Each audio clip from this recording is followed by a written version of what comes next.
Friends, welcome to happy Pavan cooking. இன்றைக்கி நம்ம பார்க்க போகிற ரெசிபி சுவையான அரிசி பஜ்ஜி. இதுக்கு தேவையான பொருட்கள் என்னென்னு பார்த்துடலாம். அரிசி 1 கப், வரமிளகாய், சீரகம், கடலை மாவு, வாழைக்காய். ஃபஸ்ட்டு 1 டம்ளர் சாப்பாட்டு அரிசி எடுத்து அதை 1 மணி நேரம் ஊற வச்சுக்கோங்க. ஊறின அரிசி கூட வரமிளகாய் ஆட் பண்ணிக்கோங்க, 1 டீஸ்பூன் சீரகம் ஆட் பண்ணிக்கோங்க, கூடவே பெருங்காயத்தூள் கொஞ்சம் ஆட் பண்ணிக்கோங்க. நல்லா அரைச்சி எடுத்துக்கோங்க.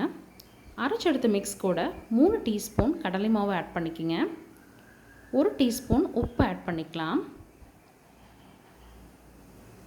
நல்லா கலந்து விட்டுக்கலாம். இப்போது இந்த மிக்ஸ் கூட நம்ம கட் பண்ணி வச்சுருக்கிற வாழைக்காயை டிப் பண்ணி எடுத்துக்கலாம். இப்போது எண்ணெய் சூடாயிருச்சுங்க, இதை போட்டு ஃப்ரை பண்ணிக்கலாம். சுவையான அரிசி பஜ்ஜி ரெடிங்க. இது ரொம்ப டிஃப்ரெண்ட்டாக இருக்கும். கண்டிப்பாக ட்ரை பண்ணி பாருங்கள். மறக்காமல் நம்ம ஹாப்பி பவன் குக்கிங்கை லைக் பண்ணுங்கள், ஷேர் பண்ணுங்கள், சப்ஸ்கிரைப் பண்ணுங்கள். தேங்க்யூ.